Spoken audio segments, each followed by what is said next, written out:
Thank you for joining me for the first of our beginner sketch prompt tutorials. This is a whole series that I've designed to introduce you to charcoal, to graphite drawing, and just building confidence in your sketchbook. This is for complete beginners. I will hold your hand the whole way, and you can get the prompt list on my website, dottington.us, and you can find the tutorials for each prompt on my YouTube channel, Dottington Creates. So first things first, in terms of supplies, I'm going to use this charcoal kit. Getting started with charcoal, super simple. You don't need this whole kit, but what we do need is willow charcoal or vine charcoal, which is this in the center. It's very light. It looks like a branch from a tree, as you can imagine. You know, imperfect, whatnot. Crispy, burnt branch. And not to be confused with compressed charcoal, which is much harder to erase and much darker. So that's kind of what we go into when we're committed. And whenever charcoal comes in a pencil, it is also compressed charcoal because it's been, it's bound. It's been kind of pulverized and bound into this new form. It's much darker, harder to erase. So we're just going to start with the vine or willow charcoal today. And if you only have one type of charcoal, that's fine. Just work with it, and you'll still be able to do all the exercises. You'll still be able to learn the material and get more comfortable with it, so don't worry too much about that. I also have a kneaded eraser, which are these gray erasers that you can completely muck around with and form and shape. And we also have plastic erasers. So this kit didn't actually come with a plastic eraser, so that's something I would add. We have a plastic or eraser in two forms. We've got it in this little pencil form, and I call that a click eraser because we just click to add more to the end, and then we've got a regular square. So the assignment that we're going to start with today is texture studies.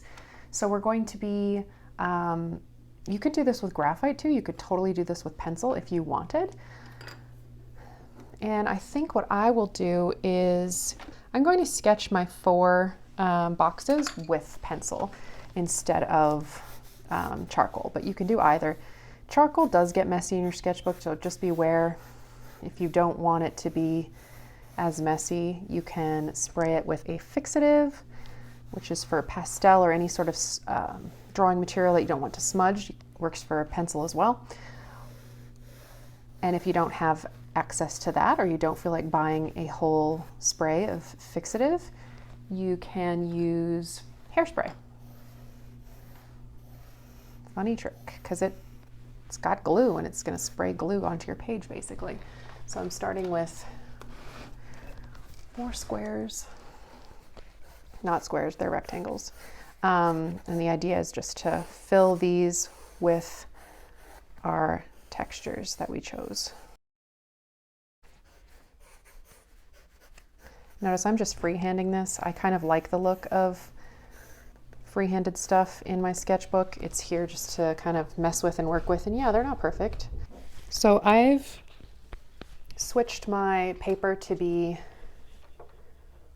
horizontal instead of vertical, and that's just based on the textures that I've decided, like the photographic resources that I've decided to work on.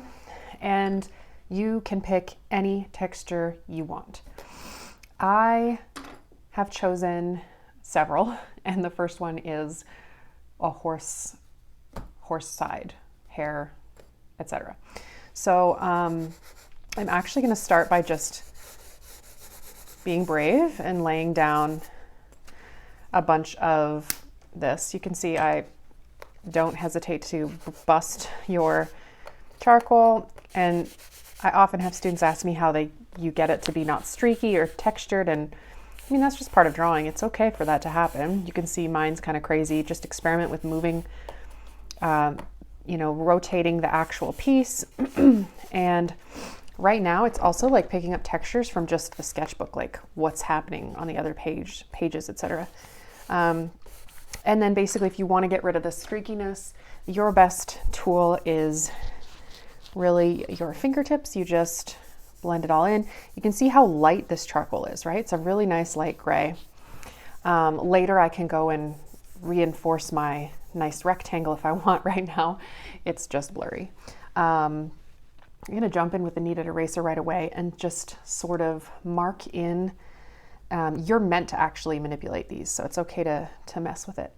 But I'm going to just sort of draw in where I see the lighter spots on the horse, the lighter patches. And with texture, I wouldn't worry too much about what is where, meaning if these patches don't perfectly match the horse that I'm drawing, like what does that matter, right? We're working on achieving a texture. And instead of doing something perfectly realistic, we're trying to capture a realistic texture. It's hard to articulate this while I'm working.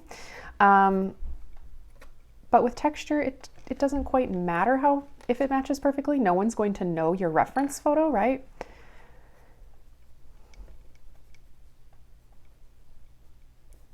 So with knowing no one knows my reference photo, I can focus on capturing the essence or the gist of it without worrying about the details. So I've got some white patches in here, and I almost feel like I need something even smaller. I want to darken the brown parts.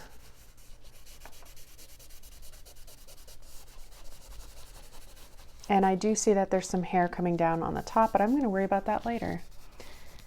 You'd be surprised. It's almost like working in reverse. I might have made these little rectangles a bit too small. Making things larger is not actually more challenging in your sketchbook, or ever, really. All right, so I can see that there's a general like grain to the fur, and I can either achieve this by repeating these little hatch marks. So you can see that you can get quite soft, big, large marks with this charcoal, but you can also get quite sharp little fine marks if you're using the corner, and you just have to keep rotating the piece of charcoal.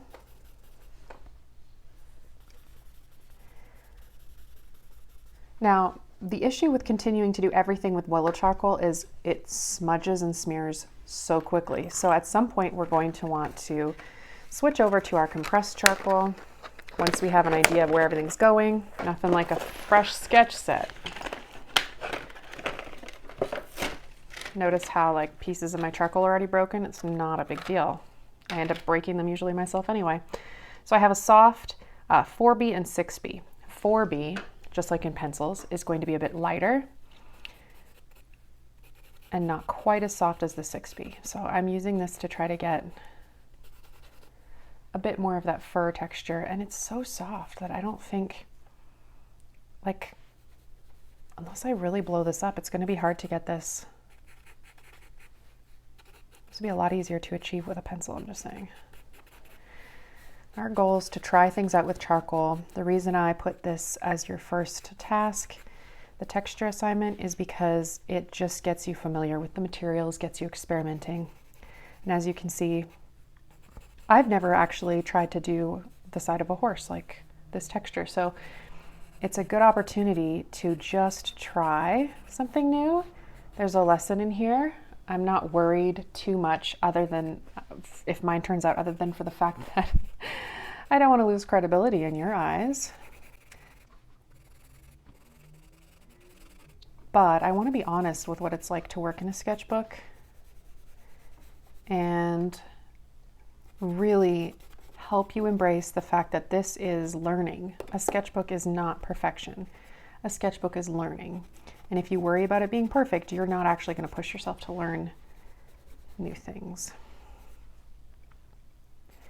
So when we're doing a texture assignment, there's actually more than just the texture going on, right? We also have form and light. This horse has muscles that are catching shadow and light as well.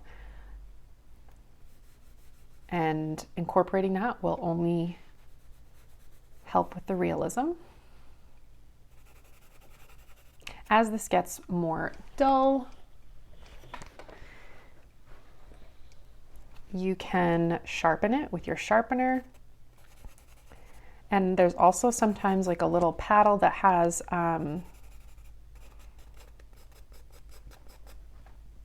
sandpaper on it, and you can use that to chisel your charcoal into a point if you need to keep it sharp for whatever reason. I'm propping my hand up. I don't know if you can see that. I'm using my pinky and my hand is flexed, and like, ooh, look at that muscle. Sorry. My hand is flexed and I'm holding it above the drawing. So there's not actually a ton of charcoal getting on the side of my hand. I'm actually poised above it, and it allows me to have some control over the marks I'm making. Starting to look a little bit like grass in a field.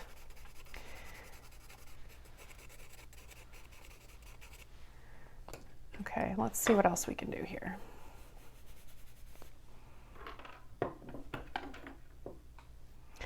One thing I like the kneaded erasers for is just pressing and lifting off.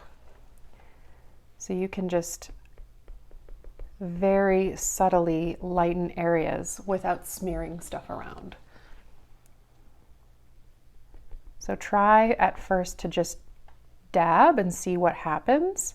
And you might not want it to be quite as square as this. You might need to like kind of mash it around. It's a good stress relief.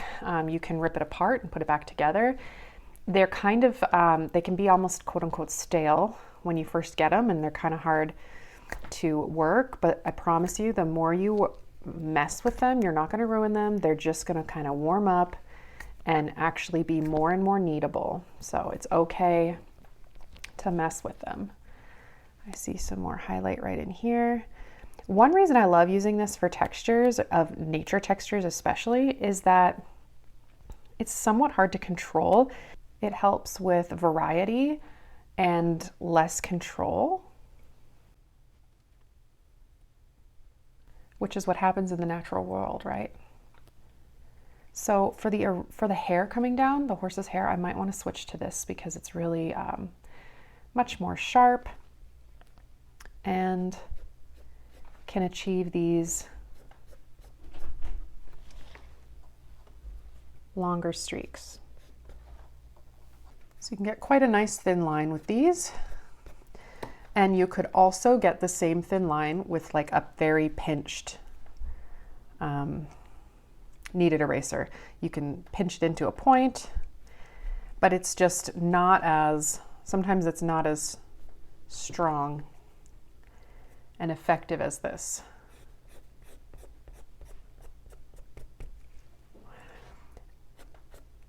I always remind my students that what you see right now is not the end result. So have faith and realize that it does kind of look funky in the middle sometimes, but we're not done. We can fix it. Charcoal is a back and forth, constant back and forth. So I erased enough for the hair, but it's not as crisp as I'd like it.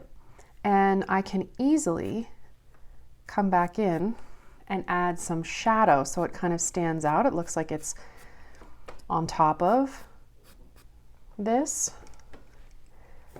Let's use this really nice sharp point here and go up from the bottom.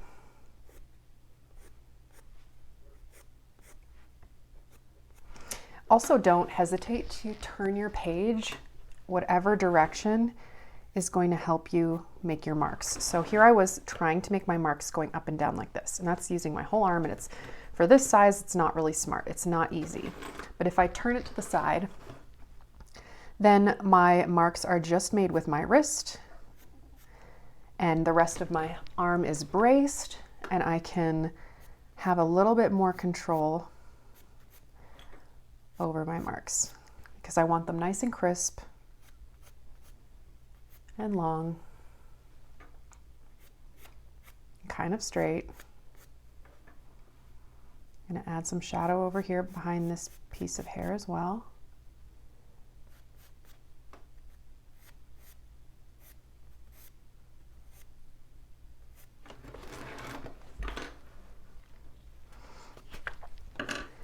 we're still not even done with that because we have white charcoal pencil too that we can add in on top.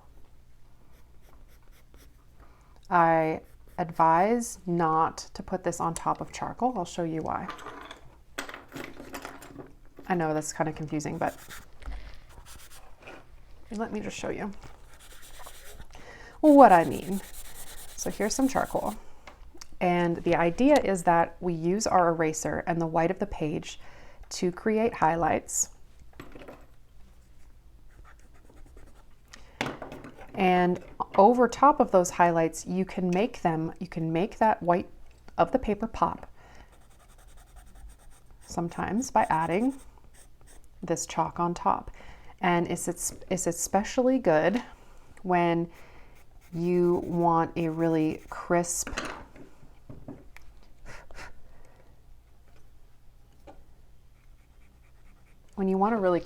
thin line. It's really nice to help that pop. But I say use this with caution because often what I see is students just dropping this white on top of charcoal, and you're only going to get gray. You're not going to get this beautiful, nice, light white.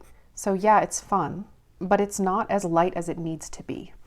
And yes, I can get a thin mark. But as you can see over here, you can get a thin mark by erasing a little.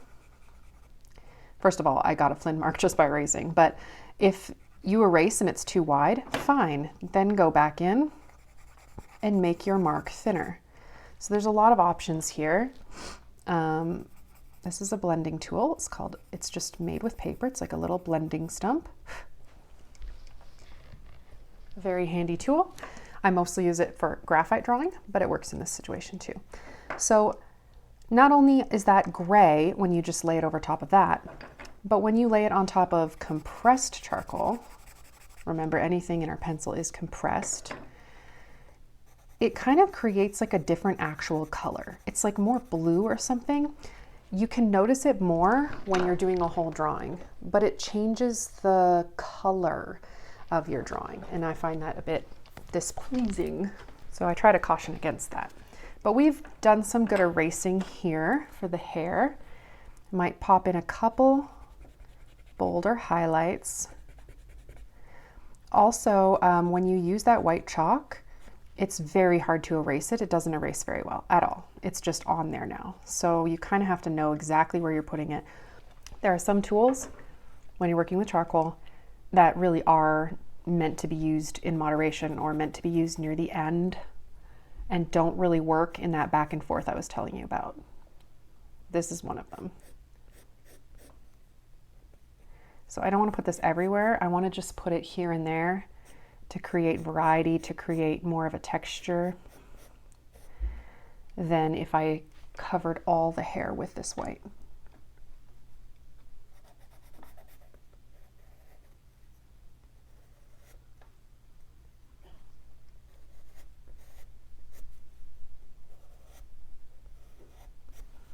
We can go ahead and add some more streaky hatch marks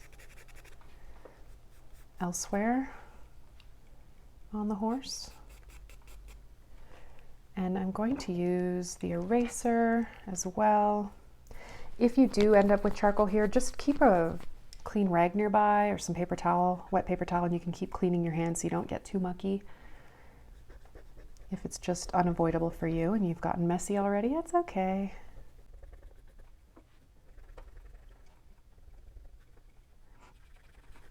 I'm actually changing the pressure on this eraser, so I'm using it really lightly right here to maintain a bit of gray, and then I'm using it a lot more ferociously on the edge here. And a bit lighter over here. So pressure does matter, even with your eraser tools.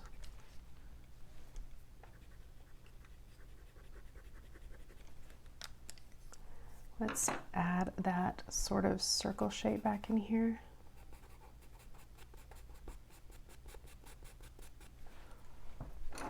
And because this is so small, my hand, like my finger, isn't going to work for blending. I'm going to use this stump instead. I'm keeping the blending even as well as the marks. I'm keeping them going in the same direction as the hair to kind of emphasize that. The direction of your marks matters.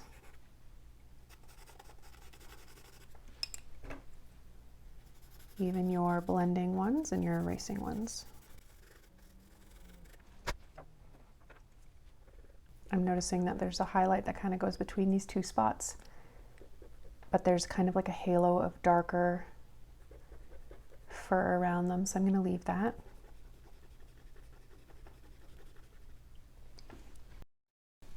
The only thing I don't love about this click eraser is that it leaves kind of nubbins everywhere, and I have to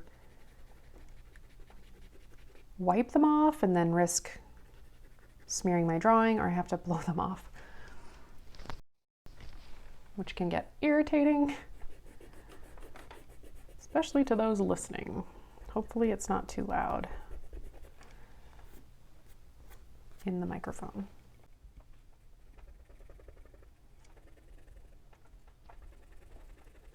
What I love about this exercise is it's really soothing. It doesn't take a lot of precision to try to capture the essence of a texture. We're not trying to do perspective. We don't have to draw anything realistically. We're just focusing on the lights and darks and then trying to imitate them with our marks.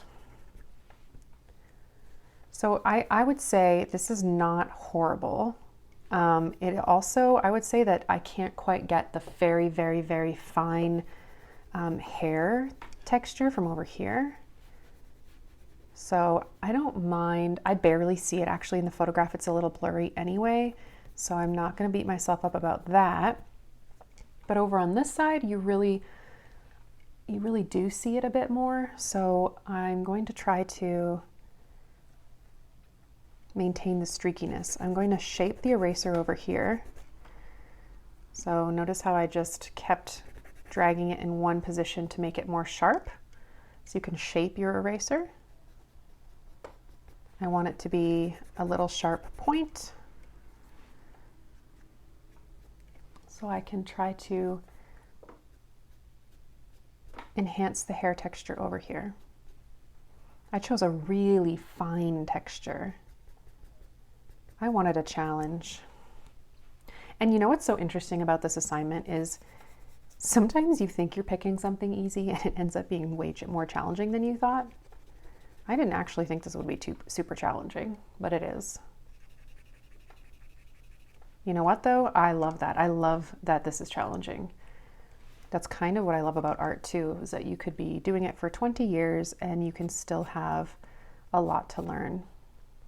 There's always new things to learn and new skills and new techniques. Even if you know how to do something one way, there's always a chance to learn some new ways.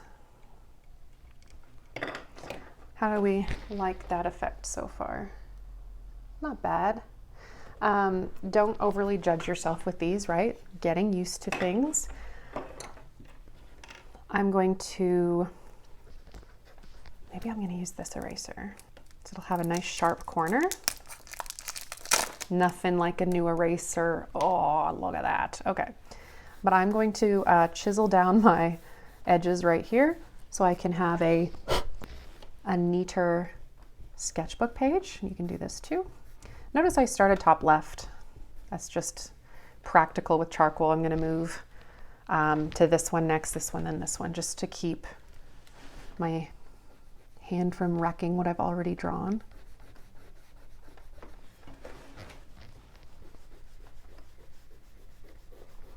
So you can make yours tidier if you want. And it could even be fun to add in that border back in. I could do that with pencil, I could do that with charcoal, but I chose pencil. And then I would love for you to label it. So I'm going to say horse. Horsehair. And then let's move on to the next one. You can get the prompt list on my website, dottington.us, and you can find the tutorials for each prompt on my YouTube channel, Dottington Creates. If you are wanting little teasers or to see some of what I'm doing in my day-to-day in the studio, you can find that on Instagram at Dottington Creates or TikTok at Dottington Creates. Lastly, if you want to delve a little deeper and go into just have a little bit more support and feedback, you can join my Patreon membership, where there's going to be a whole library of tutorials.